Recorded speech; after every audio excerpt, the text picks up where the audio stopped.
చేస్తున్నది మీ ఊర్లో ఉన్నటువంటి వైఎస్ఆర్సీపీ నాయకుడు మూర్తి చేస్తుందండి. ఎక్కడ దొరికితే అక్కడ కబ్జాలు చేస్తా ఉన్నాడు, ఊర్లో ఆస్తులను లాక్కుంటా ఉన్నాడు. మీరందరూ అనుకోవద్దండి ఆడెక్కడో కబ్జా చేస్తున్నాడండి, మేము ఇక్కడ బాగానే ఉన్నాం కదా ఇంట్లో అనుకోవద్దు. అక్కడ కబ్జా చేసిన వాడు రేపు ఎల్లుండి మీ ఇంటికి వచ్చి కబ్జా చేయడాక చెప్పండి, చేస్తాడా చేయడా? దుర్మార్గుణ్ణి తీసేయాలి. కంట్లో ఏమైనా పడితే వెంటనే కడిగేస్తామా లేదా? కాలుకు ముళ్ళు గుచ్చుకుంటే తీసేస్తామా లేదమ్మా చెప్పండి? దుర్మార్గుల్ని ఈ సమాజం నుంచి నెట్టేస్తామా లేదా మీరు ఆలోచన చేసుకోవాల్సిన అవసరం. కాబట్టి నేను మిమ్మల్ని ఏమడగట్లా, మీరు కోరినవన్నీ చేస్తా.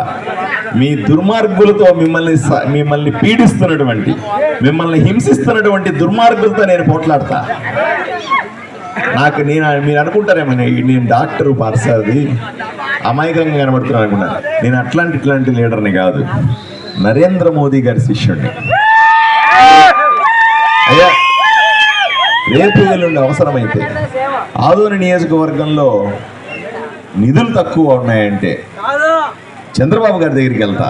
నాకు చనువు ఉంది, చంద్రబాబు గారు ముఖ్యమంత్రి అవుతారు, ఆయన దగ్గరికి వెళ్ళి అయ్యా దానాపురంకి ఆదోనికి నిధులు ఇవ్వండి, ఆ గ్రామాలను అభివృద్ధి చేసుకోవాలా, వాళ్ళ అవసరాలు తీర్చాలా అని చెప్పగలుగుతా.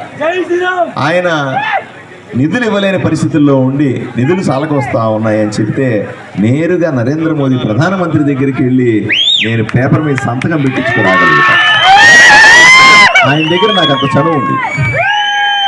నేను కోరేదల్లా ఒకటే, నేను ఎన్ని పనులు చేస్తా, ఈ దుర్మార్గులతో పోట్లాడతా, మీకు అవసరమైన కష్టాలన్నీ తీరుస్తా, మీ ఇబ్బందులన్నీ దూరం చేస్తా.